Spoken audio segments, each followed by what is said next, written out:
Roma Antiga. A cidade de Roma nasceu como uma pequena aldeia e se tornou um dos maiores impérios da antiguidade.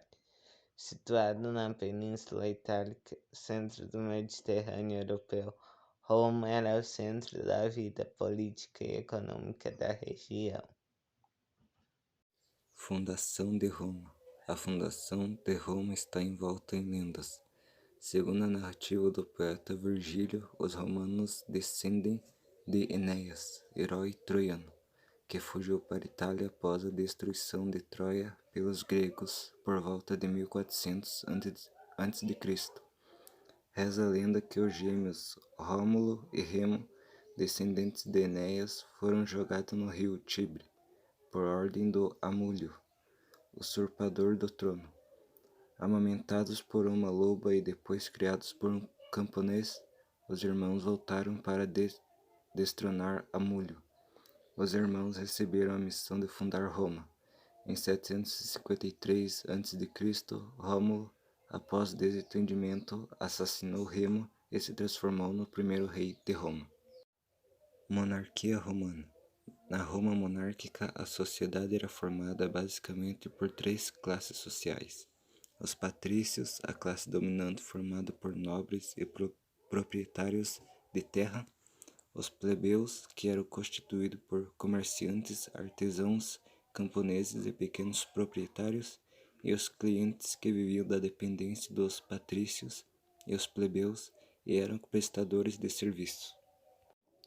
Na monarquia romana, o rei exercia funções executiva, judicial e religiosa. Era assistido pela Assembleia Curiata, que estava formado por 30 chefes de familiares do povo. Sua função mudou ao longo dos séculos, mas era responsável por elaborar leis, recursos jurídicos e ratificar a eleição do rei. Em certos períodos, a Assembleia Curiata deteve mais poder que o Senado. O Senado, composto pelos patrícios, assessorava o rei e tinha o poder de vetar as leis apresentadas pelo monarca. Em 509 a.C., o último rei etrusco foi deposto e um golpe político marcou o fim da monarquia. República Romana. A implantação da República significou a afirmação do Senado, o órgão de maior poder político entre os romanos. O poder executivo ficou a cargo das magistraturas ocupadas pelos patrícios. A República Romana foi marcada pela luta de classes entre patrícios e plebeus. Os patrícios lutavam para preservar privilégios e defender seus interesses políticos e econômicos, mantendo os plebeus sob sua dominação.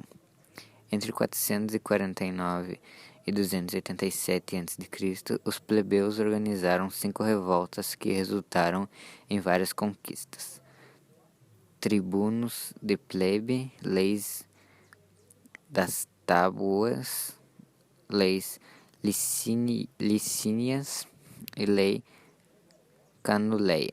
Com essas medidas, as duas desses praticamente se igualaram. Crise da República. Na República Romana, a escravidão era a base de toda a produção e o número de escravos ultrapassava os de homens livres. A violência contra os escravos causou dezenas de revoltas. Uma das principais revoltas escravos foi liderada por Espartaco entre 73 a 71 a.C. À frente das forças rebeldes, Espartaco ameaçou o poder de Roma. Império Romano. O imperador Otávio Augusto reorganizou a sociedade romana, ampliou a distribuição de pão e trigo e de divertimentos públicos. A política do pão e circo. Depois de Augusto, várias dinastias se sucederam. Decadência do Império Romano.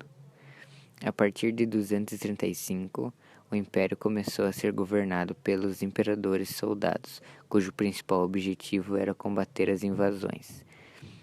Do ponto de vista político, o século III caracterizou-se pela volta da anarquia militar, num período do meio século de 235 a 284.